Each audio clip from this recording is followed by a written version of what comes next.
بھائی نے سوال پوچھا ہے کہ یہ جو سرسوں کا تیل ہے اس کو آپ جب استعمال کرتے ہیں تو کس طرح کرنا چاہیے؟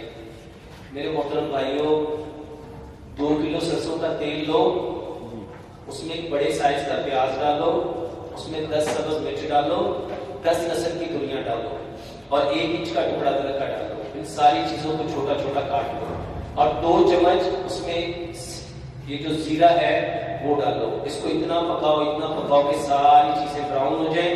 اس تیل کو چھان کے استعمال کرو۔ اس تیل کے 5 فائدے بتاتا ہوں۔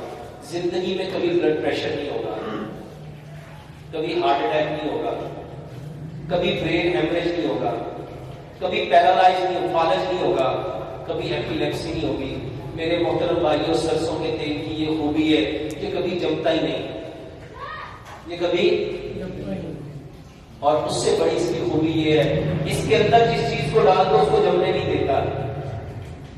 آج یہ جو ہماری نالیوں میں بلاکی جا رہی ہے، کوئی کہہ رہا میری 2 نالیاں بلاک ہیں، کوئی کہہ رہا میری 3 نالیاں بلاک ہیں، کوئی کہہ رہا مجھے کلاٹ ہو گیا۔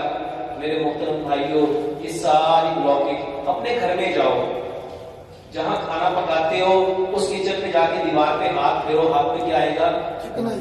اگر ایگزاسٹ فین اتارو گے تو اس کے اوپر کیا چپکا ہوا ہے؟ اور اگر جس سنک میں آپ برتن دھوتے اس کے ڈرین کی پائپ کو اتارو، اس کو کھولو، اس میں کیا چپکا ہوا ہے؟ یہ کہاں سے آئی ہے؟ یہ آپ کا کوکنگ آئل ہے۔ بتاؤ، زیادہ کوکنگ آئل دیوار پہ گیا، ایگزاسٹ فین پہ گیا، یا سنک کے پائپ پہ گیا، یا آپ لوگوں کے اندر گیا؟ میرے محترم بھائیوں، حکیم لقمان فرمایا کرتے تھے بیماری صرف ایک ہے، فطرت کو چھوڑ دینا۔ جب ہم نے قدرتی آئل کو چھوڑ دیا تو سب بندوں کی نالیاں کیا ہو گئی؟ تو سرسوں کے تیل میں اپنا